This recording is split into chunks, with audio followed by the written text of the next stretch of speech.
that a good look, honey? Allow me to present the titular body behind Body by Sheila. That is a dynamite-looking outfit. What's that color? Yellow. Eyes on the prize. I would love to expand into my own lifestyle brand. Stick to the plan. I want you to go out there and promote your film. It's a videotape. Whatever it is. He doesn't care.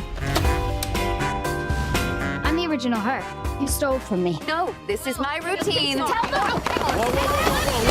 What do we say about that anger of yours? That it's bad vibes. Super bad vibes! All right, you guys, Physical Season 2, congratulations. What do you think Sheila's inner narrative was as she began filming this season? Oh. Well, I just go with what's on the page. You know, I'm a very obedient actress.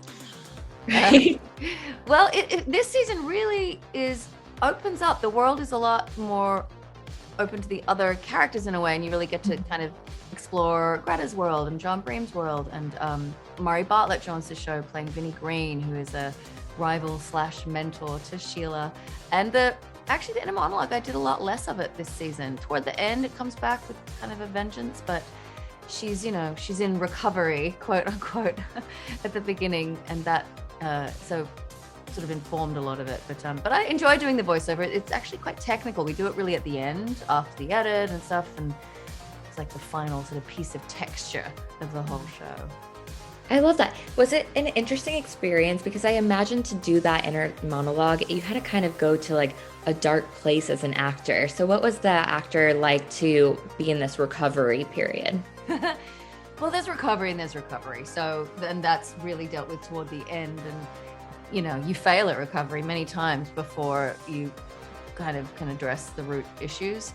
And Sheila's not there yet when we meet her in season 1, but she's trying, and she's definitely cracked open. Like, her marriage is in a much different place. She's saying what she thinks to her husband, and they have like this huge kind of moment in the limousine in episode 1. And so it's exciting to see her slowly start to like, you know, step into her confidence a bit more. But it's a long road, and she still has many secrets that she's doing and many sort of double lives she's leading. So it's not a real recovery until that is dealt with. And on that note, Dierdre, there's a lot of women who might not be the biggest fan of Sheila, but your character continues to champion her, wants to partner with her. Why do you think that is? Why do you think that your character wants to be a part of her success and be a part of her life?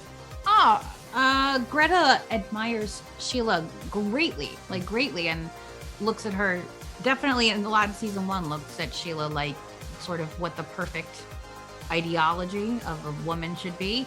So that's, Greta, I think, feels like she could, you know, just being near that is helpful to her. And then in season 2, I think actually does rub off on Greta in a lot of ways of growing and challenging herself and maturing, you know, like finding out what she's capable of. So, yeah.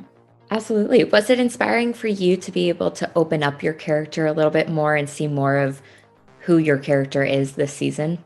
Absolutely. It always is. We have just some really fantastic writers on this show. Annie Weissman has created some, just like the relationships are so wonderfully complex and they crisscross in so many cool ways. And I got to start the whole season by filming with Rory Scovel, which I really didn't get to do that much last year. And it's so great because my character hates him so much. So it was like the first time, but I only got to kind of play that out with how I talked with her. And to play it out with him a couple times this year it's really fun. Rory and I get along in real life, but it was fun to banter. To have a scene. Yeah. Those scenes are really fun to watch. I also love Danny's storyline because I feel like a lot of male viewers were forced to kind of go into that stay-at-home dad role through the pandemic. So what do you guys think that the men today could learn from that storyline? Don't give if anything. Yeah, exactly. Don't give your kid a knife. There's a scene later in the season where that's happening. Don't get your kids thrown in jail. Don't get that. Exactly. Yeah, I don't know. What could men learn from back, Danny? Yeah, I guess, well, he is laid back and he does kind of let Maya make a lot of choices for herself. So that's positive. That is positive. Greta didn't have the best opinion. I think Danny did try, but Greta wasn't sold on it. So I'm not sure I'm the right one to ask. Okay, very fair. Last question before we round up. I was really inspired by Sheila this season because she's really taken control of her life despite all the odds against her. Did you guys feel the same way? I hope so. Look, with any anti-hero like Sheila, you still want the audience to root for her, you know. And I think this season is more about her sort of boots on the ground, trying to get her business up, and a lot of the obstacles along the way. The biggest one being herself, in many ways, and her own sort of actions. So Annie's great at sort of intertwining that and setting that up, and it's fun to have another chance. You set so much up in a season one, you know, in the first season, so to kind of take a breath and really enjoy the characters a bit in season 2 was fun to see. Amazing. Well, thank you guys so much. Have we been in too long? I was starting to worry that maybe Relax. I mean, you think they'd sell these things if they weren't safe? Yeah, that makes sense.